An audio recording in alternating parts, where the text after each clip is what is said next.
Ils vont voir ça, ils vont dire qu'est-ce qu'il raconte dans le chat? C'est n'importe quoi. Enfin.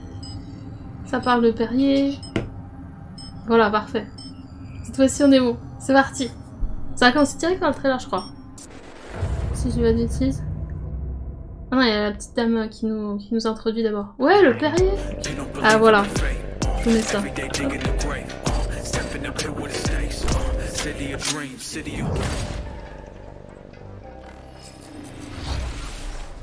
Hello and welcome to this, the very first episode of Night City Wire, a brand new series from us at CD Projekt Red, where we'll be talking about all things Cyberpunk 2077. For today's episode, we'll be starting with a brand new trailer. One of our developers will be joining us to help unpack everything you're going to see. We'll have some news, an announcement about a secret collaboration. We'll be taking a look at some braindance gameplay and welcoming back our developers just to have a chat about everything you're going to see. But there is one more thing. Media all over the world have been getting hands-on with Cyberpunk 2077, and when this episode finishes, you'll be able to go and check out exactly what they thought. So, let's get started. It is time to take a look at our brand new trailer, and after that, our lead quest designer Pavel Sasko will be joining us, because I've got a feeling you're going to have a few questions after watching this. So, let's take a look. C'est parti. Love this town. The city of endless opportunity. Ready to get your cherry popped? Yeah, come on! City like any other, just bigger. Nah, mano, not just any other city. Legends are born here. The Major Leagues. We're only here because Dex is pulling the strings. Doubt that puts us in the same league as them. But we are. They just don't know it yet. But if you got the cojones and you know how to use them, you can do damn near anything. Unless you catch a bull. Even then, you go out with a bang, right? You know, you can make heaps more eddies as a motivational speaker. Yo, Mr. V, a pleasure. So what's the gig, Dex? You meant to come out in one piece? How about we go over the plan? There's this prototype tech, a biochip to be precise. Jobs to grab it. Guessing it belongs to a corp. Arasaka. We're robbing some heavy hitters. Thought you could blackmail me, fucker? High risk, high reward. First rule of the afterlife. Ka-ching, baby. Goes without saying, we do this on the hush. Ideally, no bodies, not a one. Sounds simple enough. He's lead, assholes! Is it gonna be dangerous? Don't you worry, mi amor. We're bulletproof. Get your ass moving now! What the fuck just happened in there? Can't stop digging Night City. Fucking Major Leagues. Happy now, Jackie? Yep, that's fucking high! Time to bail! Oh my god, we're so fucked.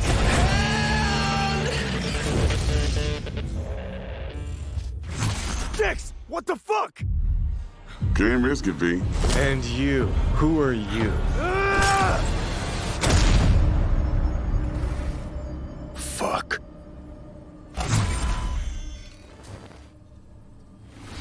So the trailer contains footage from the game's prologue only, but there was an awful lot in it. So Pavel, why don't you try and help us unpack everything that we just saw? Oh yeah, I mean, absolutely, I can try. So what you have just seen is only the prologue of the game. So that awesome stuff is only happening in the first few quests. Donc ça c'est what le the tout trailer début shows du jeu, you dans les is premières really quêtes, c'est le our prologue. stage, the Night City. You know, this gigantic city built of 6 completely unique districts, surrounded by the 7th one that we call the Badlands. As a player, et à l'extérieur vous avez les Badlands. Jackie's your friend. Now, they together are trying to reach out for something that is very precious. They are trying to reach out for this chip of immortality, this gateway. Eux ils cherchent la puce d'immortalité, les deux. Jackie introduces you to Fixer Dexter Deshawn. He's a very important person in a social ladder of Cyberpunk. He is able to provide the player with various jobs and contracts to be able to gather money, to be able to modify their bodies, push themselves to the limits, to put their hands on the chip. But as you can expect, not everything goes as planned, and to see it, you have to play the game. There are an awful lot of really cool things in this trailer, and there's a few that I would just love to talk about a little bit more for the people at home. So let's start with talking about a gang called the Mox. Now, we see a few flashes of them in this trailer. I personally think they're really cool and one of my favorites, but can you give us a little bit more information about them?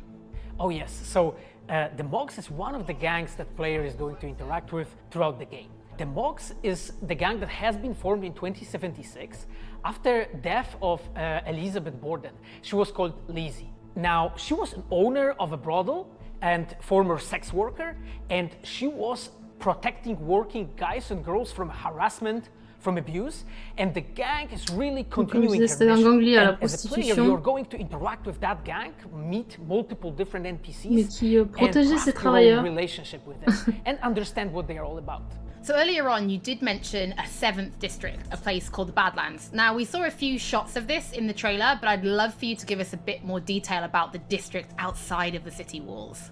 Okay, so the Badlands is this like dead, dried out space going around the whole night. And as a player, you'll be able to traverse that space in your car or motorcycle.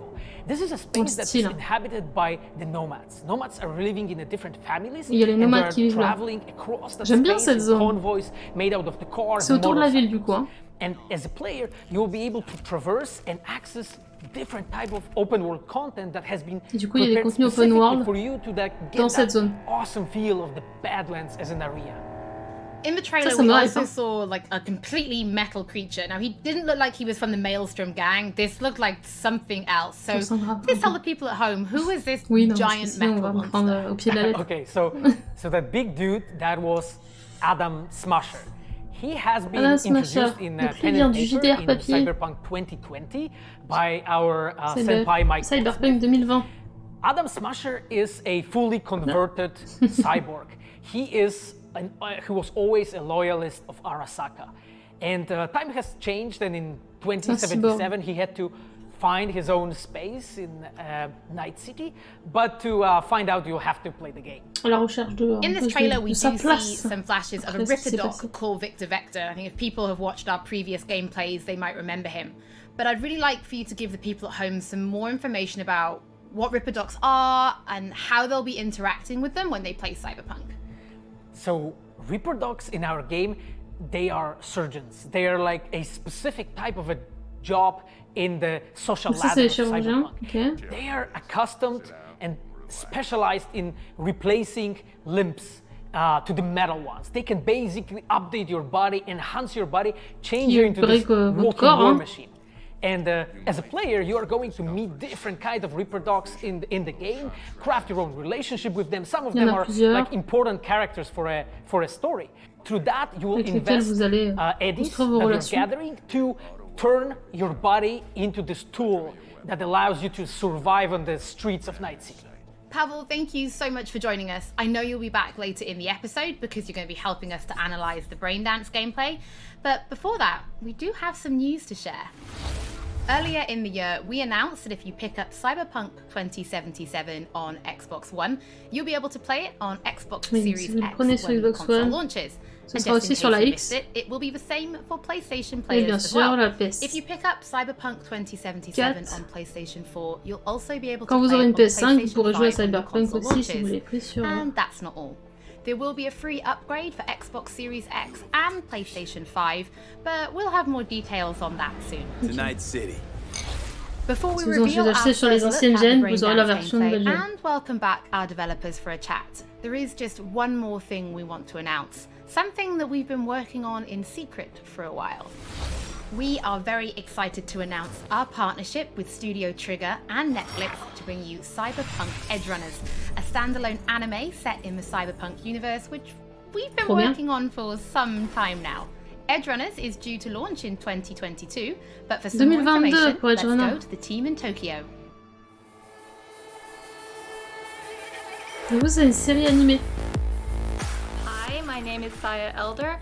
I am the Japan-based producer for Cyberpunk Edgerunners. What I do basically on this project is that I am a fixer, to put it in the words of the Cyberpunk universe. We are a game company.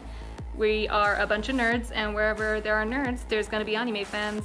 so it was always a dream for us to make anime. When we began this project, we were certain that we didn't want to make a recreation of the game. Cyberpunk Edge Runners is a standalone story set in the same universe. The stage is still Night City, but everything else is totally new. New characters, new story. I do like to think that it's going to be a great gateway for newcomers to come and check Cyberpunk game and also the Cyberpunk genre as a whole.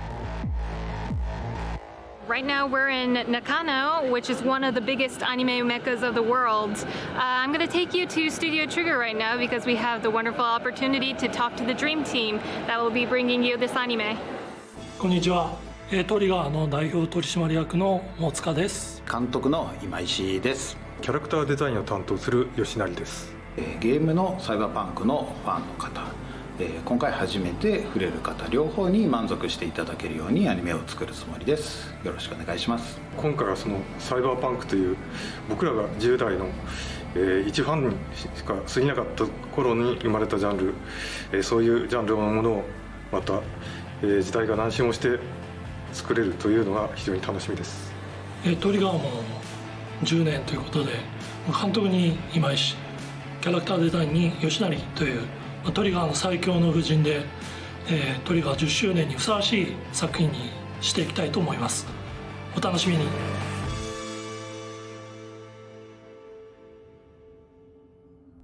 Ah mais je vous parle depuis tout à l'heure mais j'avais le micro mute. Now it is time to show you some gameplay of Braindance. This is a feature that you'll experience when you play Cyberpunk 2077. Braindance is essentially a recording of somebody else's experience. Donc là on va voir la démo de Braindance, qui est donc une fonctionnalité qui vous permet de revivre ce qu'a vécu une personne. Et là c'est du Black Braindance, c'est-à-dire que du marché noir j'imagine, qui va nous permettre de voir ce qu'a vécu une personne, et en plus c'est une personne qui est décédée, ce qui va nous permettre d'enquêter sur pourquoi, qui, comment, quoi. C'est parti. Plan simple, do nothing odd. Don't get creative. You go in, snatch the cash, get out. And we sell the BD to those psycho freaks from the studio. Got it. And remember, everything on full blast. They'll spot us extra for a wicked adrenaline high. Okay, on you go.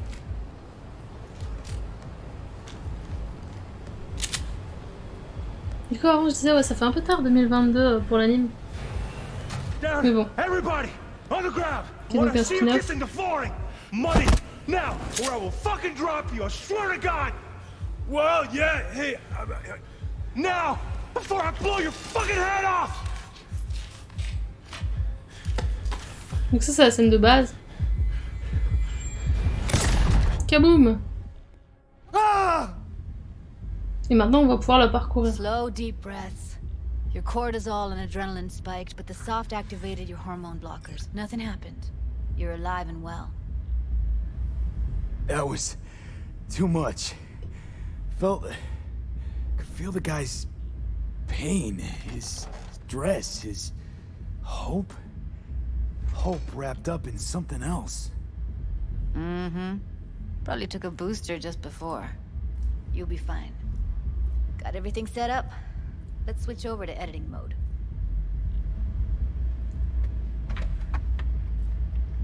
Du coup là on passe en mode édition comme je vous disais.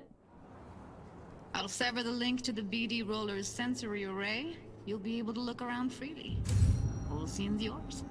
Full cam control in analysis mode, so move around, zoom in and out, whatever else you come up with. Think of it as your own little sandbox. On peut bouger comme on veut, et on peut bouger dans le temps. You control playback. Can even pause when you feel the need. On peut mettre pause. Then you use the editor console to unpause. Try it. Plan simple, do nothing odd, don't get creative. You go in, snatch the cash, get out. And we sell the BD to those psycho freaks from the studio. Got it. Dream as hell, right? Well, that's not all. You can speed things up or rewind, whatever you like. Give it a try. Rewind, roll it back to the top. Can I? All good, neat. Now try fast forwarding a bit. Plan simple, do nothing odd, don't be creative. Okay.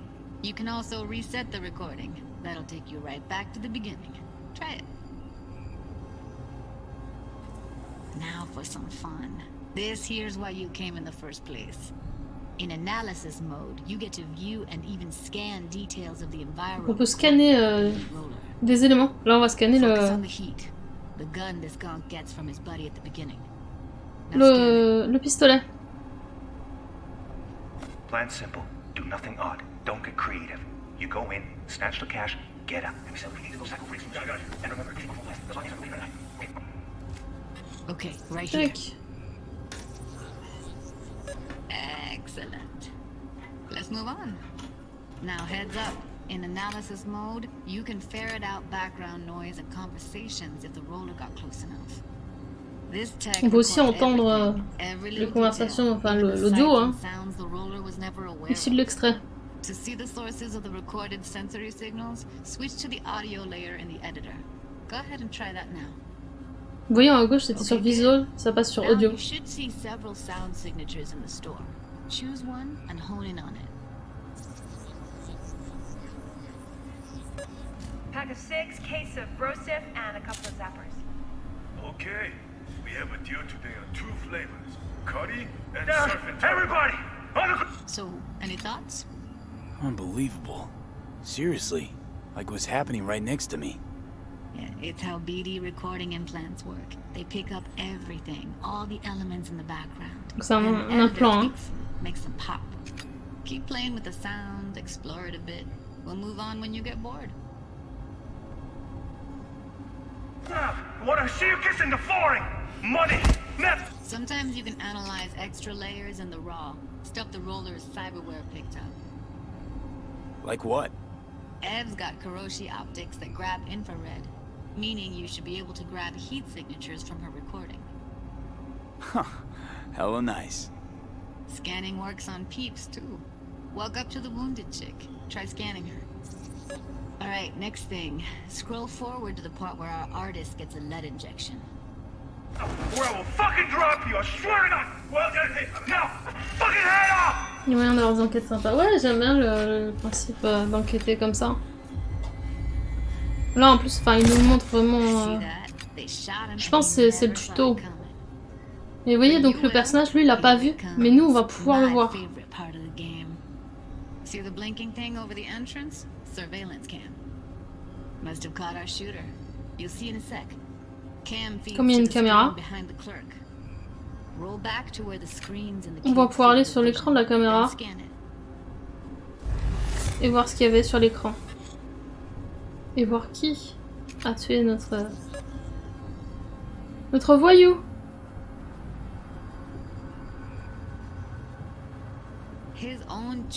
C'est lancé aux enquêtes dans ma plaine. Je me rappelle plus.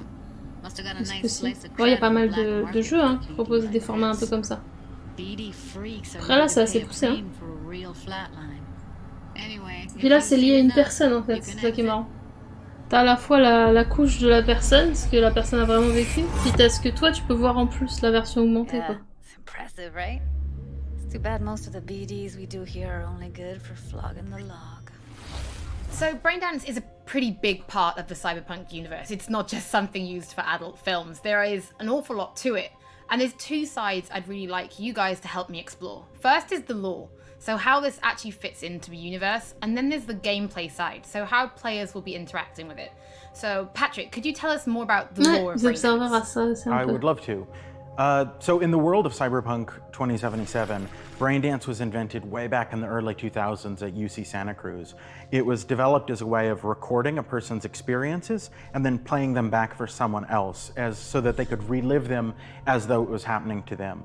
It was originally used for things like therapy and prisoner rehabilitation, but by 2077 it's become this global media industry, including things like movies, mass entertainment, things like that, video games, some interactive things, and of course adult fare as well. Now, in our game, we deal a lot with black brain dances, or XBDs as we call them, and there are different types of those, but the one that you saw in the trailer just there was a flatliner. Now that's where the person recording it actually dies during the recording, and it's popular with sort of an illicit kind of a thrill, but a mercenary can also use them for various things, and you'll see that in the game, of course. And from the gameplay perspective, we have been working a lot throughout last years trying to figure out the best way how to use the braindance in the game as a mechanics. So what we have settled on is this braindance editor mode. As a player, you will be able to run the braindance in the editor mode and see different clues that have been registered on the peripheral of given actor. Now, as a player, you can slide on the timeline of the recording back and forth, trying to uncover different clues. And that clues are actually telling a story in the game. So, as a player, you will run different investigations that will lead you to different mysteries, and you will uncover them actually using that braindance as a mechanics in the game. So, as Pavel was saying, we use braindance as a storytelling tool. It's not a collectible. It's not something where you're going to go in and you're going to play it and you're going to be like, I've seen this before. What we use braindance for is to give you a keyhole into the life of the residents of Night City. And we can explore things like childhood trauma, religion, various philosophical ideas in a way that you might not otherwise experience in a story about a mercenary on the tough streets.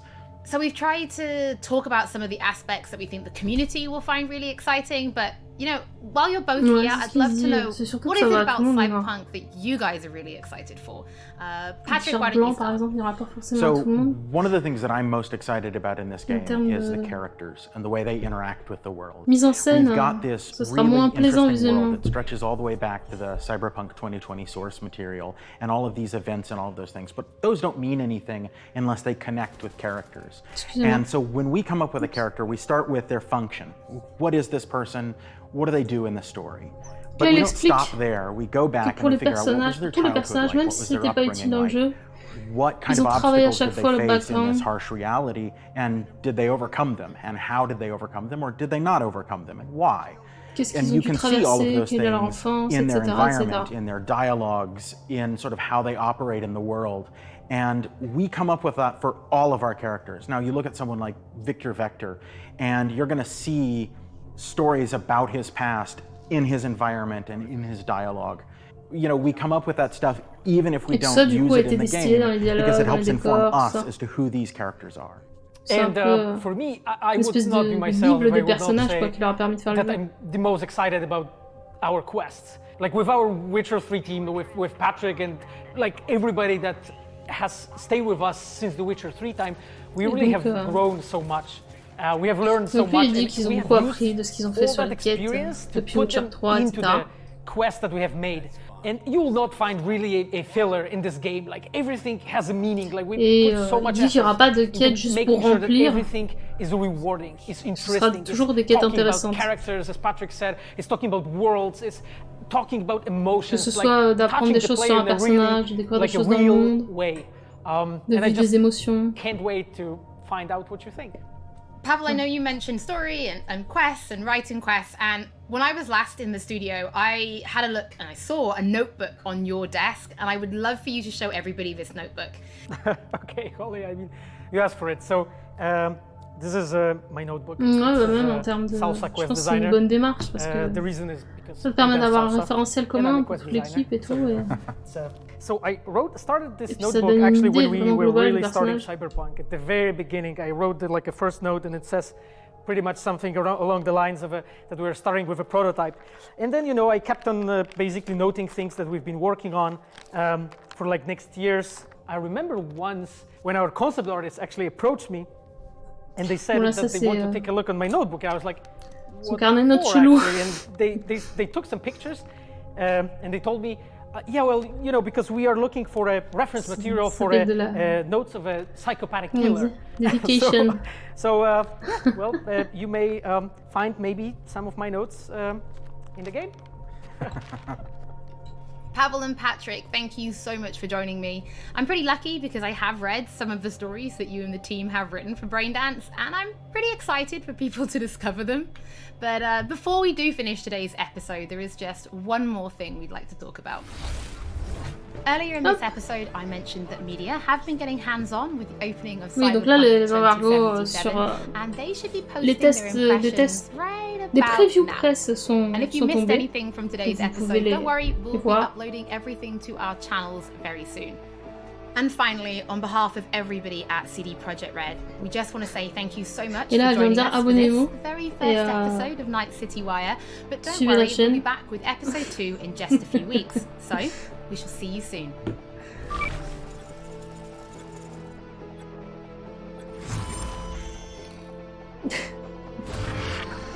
Here we are. Voilà, du coup. Tac. Ça. Ah oui, non, mais c'était le propos, truc. Bon, écoutez, c'était sympathique, hein. C'était sympathique. Je retiens la zone des Badlands, moi, qui me hype beaucoup. Parce que bah, c'est mon style d'univers, hein. Vous savez, le post-apo comme ça me plaît bien. Je sens que ça va être très sympa de... Je pense que ouais, je vais focus là-dessus, hein. Je vais aller voir les nomades, là. Ça va être assez cool. Force de pouvoir repousser, vaut mieux qu'ils repoussent plutôt qu'ils rush ou qu'ils fassent un truc foireux, quoi. Tu vois? C'est pas comme si on manquait de jeu, hein. Là, c'est... faut vraiment être exigeant pour manquer de jeu. Et puis septembre, c'était pas si fou. Novembre, c'est mieux. En vrai. Putain, il se marie quand, mon frère? Pas que ça tombe à ce moment-là, hein. Faut qu'il décale, hein. J'espère qu'il y aura de la jungle. Je pense pas. Après, il peut y avoir peut-être des biomes qu'on n'a pas vus dans les Badlands. Et puis après, découvrir chaque faction aussi. Le petit système d'enquête, c'est sympa. Bon, la dernière fois, on avait vu pas mal de choses hein, sur les différentes façons de gérer une situation. On pouvait prendre les choses différemment, selon comment on avait envie de régler la situation. Mais bien sûr, toujours hype, hein. J'attends la suite. Et puis, donc, il est censé y avoir d'autres présentations comme ça, puisque c'était appelé là épisode 1. Vous voyez ici, hop. Épisode 1, donc rendez-vous à l'épisode 2 hein, pour en savoir encore un peu plus. C'est bien, je trouve qu'ils ont distillé, ils ont pas trop montré de gameplay, c'est bien, c'est cool. Ils ont montré une fonctionnalité principalement, et puis ensuite quelques petits éléments. C'est cool. On a vu un peu plus d'univers.